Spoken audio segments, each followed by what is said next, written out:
Sekarang saya tanya deh, untuk kasus ini Pak Anies mau dikenakan pasal berapa kira-kira? Mari bangsa Indonesia sekarang tanya terbuka. Kalau tadi udah dijelaskan oleh Pak Sapik begitu jelasnya semuanya. Pak Anies ini mau dikenakan pasal berapa? Kerugian negara nggak ada, kickback-nya nggak ada, ya kan? Saya sudah membayangkan kalau saya hadir di rapat itu pun saya bingung nih. Katakan ada negara rugi, kasus ini nggak ada, BPK sudah lapor, kickback nggak ada. Terus kita menghukum siapa? Dan dikenakan pasal berapa?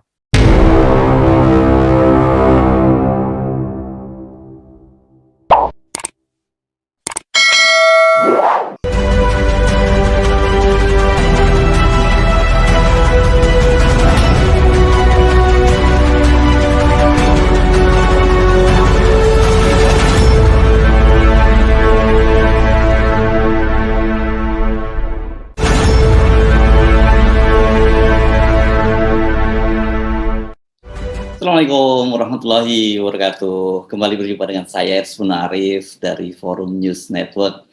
Kalau Anda sampai sekarang ini masih merasa bingung dengan keinginan Ketua KPK Firly Bahuri untuk mentersangkakan Gubernur Anies Baswedan dalam dugaan korupsi penyelenggaraan Formula E, Anda tak perlu merasa khawatir disebut bodoh dan tidak paham hukum. Mantan Wakil Ketua KPK ini periode 2015 sampai 2019, Saud Situmorang, yang jelas-jelas sangat paham soal undang-undang anti korupsi dan mekanisme kerja di KPK saja mengaku bingung dan mempertanyakan salahnya Anies itu apa dan mau dikenakan pasal berapa. Pertanyaan Dr. Saud Situmorang itu disampaikan dalam webinar yang diselenggarakan oleh Universitas Al-Azhar Jakarta pada hari Sabtu 8 Oktober 2022, itu kemarin ya. Temanya Formula E antara momentum pemulihan ekonomi, proses hukum, dan dugaan konspirasi politik. Selain Saud Situmorang hadir dalam sebagai pembicara, ini mantan Wakil Ketua KPK Bambang Wijoyanto, kemudian mantan Wakil Menteri ATR atau Agraria dan Tata Ruang Surya Chandra, ini kader PSI, dan juga Guru Besar Ilmu Hukum Universitas Al-Azhar Profesor Suparji Ahmad. Saya mengajak Anda untuk menyimak pemaparan dari Dr. Saud Situmorang berikut ini ya. Ada beberapa detail teknis yang bersifat kronologis soal pelaksanaan Formula E, mulai dari gagasan dan kemudian sampai pelaksanaannya. Dan kalau kita simak detailnya itu akan membuat kita semakin paham bagaimana konstruksi hukum kasus tersebut. Saya membayangkan begini Pak, itu di KPK itu kalau ya selama saya di sana, itu antara penyidik, jadi supaya kita gambarkan ininya dulu ya, situasinya ya. Agak berbeda kalau umpamanya kita ada case, kita ada kasus ya. Kemudian ada peristiwa pidananya. Biasanya penyidik bekerja, kemudian penyidik setelah P21 menyampaikan ke jaksa menuntut dan seterusnya. Di KPK itu penyidik, penuntut itu udah duduk di situ. Udah duduk sama-sama. Karena di sana ada penyidik, dan jaksa penuntut. Bahkan di Undang-Undang KPK itu pimpinan KPK itu penyidik dan penuntut sekaligus. Nah, ketika kemudian ada peristiwa pidana, nggak aneh di KPK itu bisa cepat gitu, karena jaksa sudah duduk di situ ketika ada case. Sehingga ketika penyelidik mau paparan, kita sedang membayangkan kalau mereka ini lagi bahas Formula E ini ya. Itu sebenarnya jaksa itu sudah bisa membayangkan nih pasal berapa nih. Pak Anies nih gua kenain pasal berapa nih. Kita panggil dia. Ya kan? Itu jaksa udah membayangkan tuh. Penyidik meyakinkan penyidik ya Pak. Karena ini yang melaporkan penyidik. Jadi ada jaksa di situ, terus ada penyidik, mereka sudah mulai debat, segala teori keluar di situ. Ya, segala teori mulai keluar. Sekarang saya tanya deh, untuk kasus ini Pak Anies mau dikenakan pasal berapa kira-kira?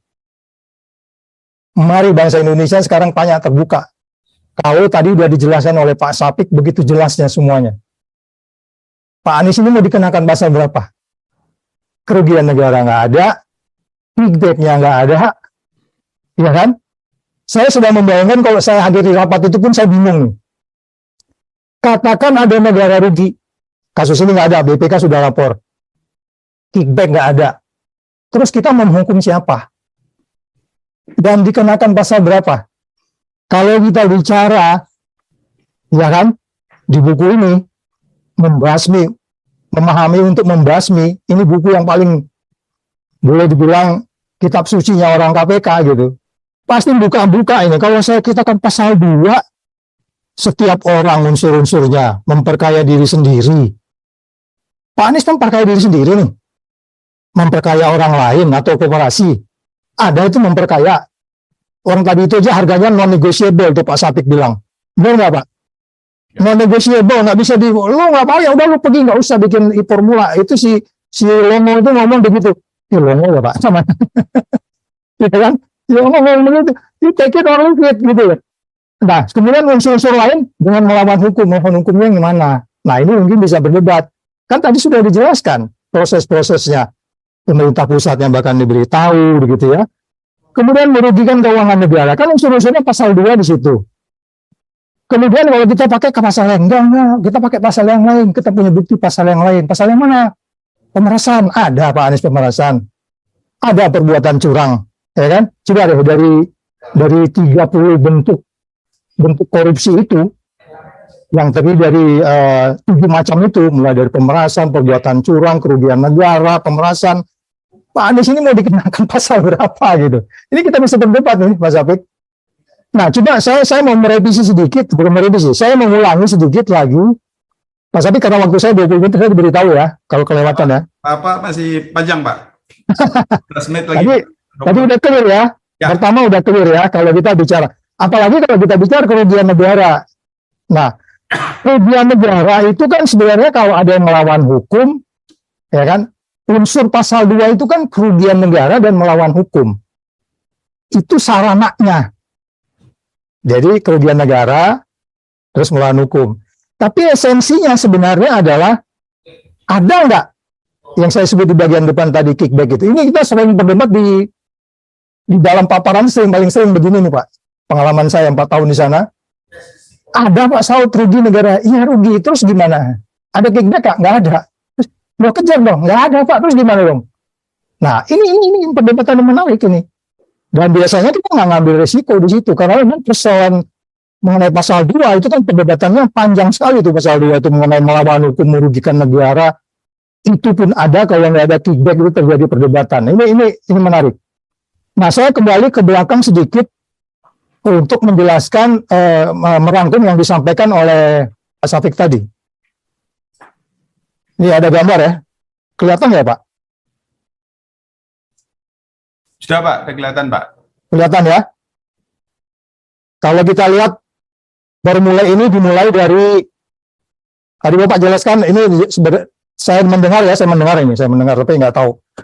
Formalnya memang dia mulai ada di Mei. Ini mulai ada paparan-paparan nih. Ini supaya kita pahami Pak, supaya kita nanti sepakat dulu bahwa ada nggak niat jahatnya atau apanya gitu ya. Nah, dimulai dengan ini ada paparan di gubernuran ya gitu ya, di SKPD dan panitianya sendiri. Itu ada 7 poin di situ. 7 poinnya itu diantaranya adalah tadi sudah dijelaskan oleh Bapak gubernur bicara kita tertarik untuk partisipasi, mereka diskusi di situ, terus menugaskan Jack Pro dan seterusnya, terus mengundang, kemudian terjadi dialog di proses ini. FIO itu pihak penyelenggara itu mengundang Pak Gubernur ke New York, ya di sini dibahas tuh. Kemudian di situ sudah dibahas juga mengenai yang disebutkan biaya tadi, ya kan? Yang kita sebutnya jangan fee ya, kita bilang biaya aja ya Pak ya. Ya biaya tadi mulai dibahas di situ. Nah kemudian ada meeting-meeting di SKPD. Ini ada beberapa poin saya lewatin aja ya. Ya kemudian itu sekitar bulan 6. Kemudian berlanjut Pak Gubernur dengan timnya berangkat ya ke New York karena ada pertandingan di sana. Dan pada saat itu memang habis hasil kunjungan itu lah Pak Gubernur pertama kali bikin ini di Instagramnya. Alhamdulillah kita akan jadi penyelenggara Formula E. Ini pertama kali statementnya, ya kan? Setelah itu kembali ke Indonesia, Pak Gubernur tentunya biasa rapim dan seterusnya. Ada beberapa poin di sini, ya. Banyak di sini rapatnya di sini. Diantaranya adalah arahan gubernur, kemudian berapa kebutuhannya, berapa juta, Great Britain pound sterling, semuanya, Jack Pro diminta untuk dan seterusnya, ya kan? Kemudian demikian juga Sekda diminta untuk kemudian membahas bagaimana rencana kita ini, ya. Itu mengenai rapat arahan gubernur. Kemudian pada bahas berikutnya proses DPR-nya sudah mulai, ya kan? Ini sudah jelas ini proses DPRD sudah mulai membahas sebenarnya seperti apa sebenarnya rencana yang akan dijalankan itu. Ini di Komisi E sudah mulai dibahas. Nah, oleh sebab berikutnya adalah tanggal berikutnya adalah, nah ini yang tadi Pak disampaikan Pak Sapik ya, ada surat ke Menpora ya Pak.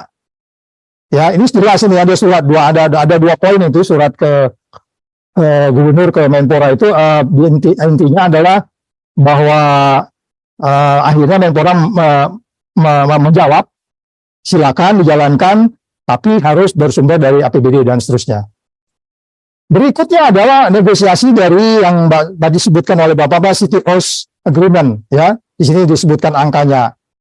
Kemudian ada proses lagi di Bank DKI, sudah ada juga ini prosesnya, ya. Bagaimana di Bank DKI dilibatkan di sana. Nah, kemudian rapat-rapat di DKI juga lanjutannya. Kemudian ada lagi Gubernur keluarkan Ingup mengenai Pergub mengenai penugasan ke Jack Pro, itu udah jelas jadi. Ya, kemudian ada proses di DPRD. Ini juga di DPRD ada beberapa poin, ya. Saya melihatnya di situ bahwa diantaranya adalah bahwa Jack Pro dan CPO sepakat untuk menjadi City House Agreement-nya. Kemudian dibahas di Bank DKI dan seterusnya. Nah, berikutnya adalah dibahas juga di Banggar. Sini sudah di Banggar sudah jelas ya. Banggar sudah tadi juga disinggung oleh Pak Sapik. Kemudian berikutnya adalah Kemendagri. Kemendagri juga ditanya. Kemudian Kemendagri juga menjawab ada beberapa poin. Kemudian berlangsung proses di Bank DKI, ya. Kemudian rapat koordinasi di DKI, udah sampai ini bulan 8 tadi Pak Sapik sudah jelaskan juga. Kemudian rapat di DPRD DKI juga sudah ada, ya. Ini juga sudah ada namanya, sudah berproses, ya. Di sini ada satu poin, menurut saya itu tidak sesuatu yang dipertanyakan. Nanti silakan aja penyelidik mempelajari lagi. Kemudian EPO dengan Jack Pro sepakat, ya. Kemudian Bank DKI, nah ini mungkin yang agak sedikit sering jadi tanda tanya itu antara kesepakatan yang Pak tadi disebutkan antara kesepakatan dengan kemudian yang dinilai terburu-buru. Ya, itu memang sudah dalam timing mereka gitu ya. Nah, berikutnya adalah yang perlu saya tekankan adalah dari Bank DKI transfer ke Dispora transfer ke panitia itu sendiri, ya. Kemudian Kemendagri menyetujui lagi, ya.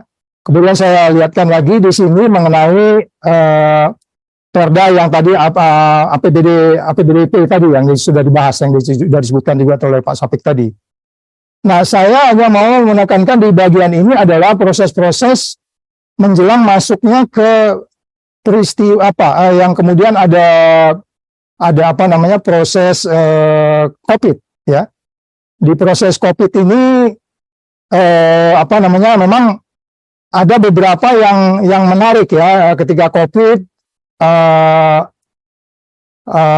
Ini tadi saya disebutkan juga ya oleh Pak Sapik bahwa ternyata BPK tidak masalah. Dia sudah menyebutkan juga, ya, menyampaikan 3 rekomendasi dari termasuk visibility-nya keluar. Nah, di sini sudah mulai COVID sudah mulai apa namanya, kelihatannya sudah mulai mungkin tanda tanya ya gitu ya. Oleh sebab itu apa namanya, kalau kita lihat pada berikutnya adalah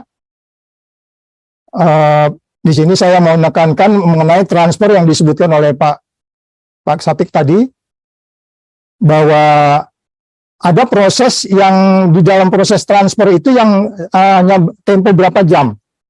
Jadi ketika pemerintah sepakat dengan DPR, kemudian transfer sorenya ke Kemenpora ke FPO, hanya selisih 1 jam itu transfer itu. Yang jelas itu pasti transfer gitu. Jadi sekali lagi saya mengatakan bahwa dari skema ini sampai kemudian akhirnya dilaksanakan, ya, sampai kemudian dilaksanakan di bagian akhir tanggal 6 Juni, tanggal 4 Juni bulan 4 Juni, ya. Di sini didahului dengan revisi dan seterusnya tadi ya, sudah dijelaskan mengenai sekian tahun, dari 3 tahun, dari 5 tahun. Dari proses yang sudah clear ini, saya kembali lagi bertanya, sebenarnya apa yang dilanggar gitu. Ya, yang kalau kita mau kenakan pasal 2, itu udah clear, itu urutan-urutannya. Ya, saya nggak usah jelasin detail-detail lainnya lah. Tapi yang jelas ini mulai dari hari pertama ide itu muncul, katakan hari pertama ide itu muncul sekitar apa namanya Mei gitu ya, sampai kemudian pelaksanaannya di Juni tahun depan berikutnya. Di tengah tentunya ada COVID, dan di sini dibahas persoalan kita memanfaatkan negosiasi ulang untuk kemudian dari 5 tahun menjadi 2 tahun dan seterusnya, kemudian menurunkan harga. Tadi sudah dijelaskan oleh Pak Sapik juga. Pertanyaannya kembali lagi adalah, mau kita kenakan pasal berapa ini Pak Anies ini gitu. Saya bingung juga ini Pak. Kalau saya mungkin paparan penyelidiknya, ya kan, kerugian negaranya di mana gitu. Ya, nah itu yang poin pertama. Yang kedua adalah nature, dan yang perlu saya sampaikan poin kedua adalah bahwa nature dari penyelidikan itu adalah sebenarnya operasi intelijen. Dia nggak boleh terbuka oleh siapapun, nggak boleh terbuka. Soal itu tempo buka itu bukan urusan kita. Tapi nature dari penyelidikan itu adalah sesuatu yang tertutup, karena memang di sana baru mau mencari 2 bukti yang cukup untuk kemudian kita bisa masuk ke penyelidikan. Oleh sebab itu, dia nature-nya adalah intelijen. Nature-nya adalah sesuatu yang tertutup. Kalau penyelidikan selalu diumbar-umbar kebuka, sampai kapanpun kita nggak akan pernah OTT. Nah, oleh sebab itu, ketika kemarin manggil-manggil Pak Gubernur itu sebenarnya nggak boleh terbuka. Nggak boleh. Ya kita nggak tahu, bisa saja bahwa suatu saat ini EKTP ini ada, ini formula ini ada yang memang bermain gitu, sehingga kemudian bisa apa namanya, bisa terjadi sesuatu yang apa namanya OTT dan seterusnya gitu ya. Nature-nya itu adalah tertutup. Ini yang kemudian tadi saya ditanya oleh beberapa teman, Pak Saud, itu yang membuka bisa dikenakan pidana nggak? Nah, ini menjadi diskusi menarik lagi nih, iya kan? Kenapa selalu terbuka memanggil-manggil gitu? Antara untuk cross check, untuk melihat, membuat definisi atau hipotesa yang akan kita buat bahwa ada terjadi peristiwa pidana yang berpotensi antara pasal 2 kerugian negara dan seterusnya ataupun pemerasan atau gratifikasi dan seterusnya. Nah, jadi itu yang kedua. Setelah saya tadi bicara kronologisnya adalah nature-nya. Nature-nya itu harus tertutup. Ya, dia tidak terbuka seperti ini begitu, baik dalam proses pemanggilan dan seterusnya. Sehingga ini noisy. Kelihatannya kalau kita anggap katakanlah bahwa tim dari Pak Anies dan timnya itu memang ada sesuatu mens rea gitu ya. Nah, ini sebenarnya jadi mens rea tidak ketemu begitu. Jadi artinya nature dari penyelidikan itu seharusnya tertutup, tidak dibuka, diumbar-umbar seperti ini, manggil dan seterusnya. Nah, terakhir yang ketiga adalah saya hanya mau mengatakan begini, bahwa di bagian beberapa tempat saya mengatakan bahwa katakan ada sesuatu yang kita anggap ini memang menimbulkan apa namanya negara rugi. Kalau kita kembali ke pasal 2, kita bisa berdebat beberapa hari tentang kemudian kalau memang ada memperkaya orang lainnya atau diri sendiri, dan itu yang sebenarnya yang melanggar tuh di situnya dengan menggunakan yang kita sebut sebagai melawan hukumnya dan kerugian negaranya. Jadi sekali lagi kalau sudah kita kembali saya sedikit kembali lagi ke sini saja. Kalau kita mau mendalam ini mulai dari proses hari pertama ide itu muncul, ya, mulai dari proses hari pertama ide itu muncul sampai kemudian semua kementerian dilibatkan di dalam kegiatan ini, bahwa itu tidak hanya semata-mata di kepalanya gubernur sendirian, gitu ya, bahkan melibatkan staf, melibatkan instansi terkait. Itu kan sebenarnya bagian daripada check and balance. Ini yang nggak dipahami oleh orang. Konflik of interest di Indonesia ini adalah karena sulitnya check and balance. Sama dengan konflik of interestnya sekarang kita anggap tidak ada konflik of interest proses penyelidikan ini. Tapi kita sudah melihat ada peristiwa konflik of interest di dalam hal ini. Sehingga kemudian check and balance-nya kita penting untuk melakukan seperti disampaikan oleh Pak Surya tadi dan disampaikan oleh Pak Sapik. Kita harus mengamati ini betul-betul supaya KPK benar-benar mereka melakukannya dengan keadilan, kebenaran, dan kejujuran dengan baik dan benar. Mungkin itu dulu Pak Sapik sementara. Terima kasih banyak buat. Bagaimana setelah Anda mendengar penjelasan dari Dr. Saud Situmorang tadi? Bingung atau makin bingung atau lebih jelas? Saya yakin kalau kita simak secara detail penjelasan Dr. Saud Situmorang tadi, kita makin paham bagaimana konstruksi hukum pelaksanaan Formula E. Semuanya jelas, tak ada unsur pidana yang merugikan negara, apalagi memperkaya diri sendiri dan atau memperkaya orang lain yang menjadi delik formil dan material dalam perbuatan melawan hukum berupa korupsi. Tetapi saya yakin Anda tetap bingung ya, karena bagaimana mungkin kasus semacam itu kok masih mau dipaksakan dengan menjadikan Gubernur DKI Jakarta Anies Baswedan sebagai tersangka. Nah, saya kira kalau kita kembali ke tema tadi itu, ini bagaimana soal hukumnya, apakah ini juga bagian dari konspirasi politik? Nah, Anda silahkan masing-masing menyimpulkannya sendiri. Saya Aris Arif dari Forum News Network. Sampai jumpa lagi. Wassalamualaikum warahmatullahi wabarakatuh.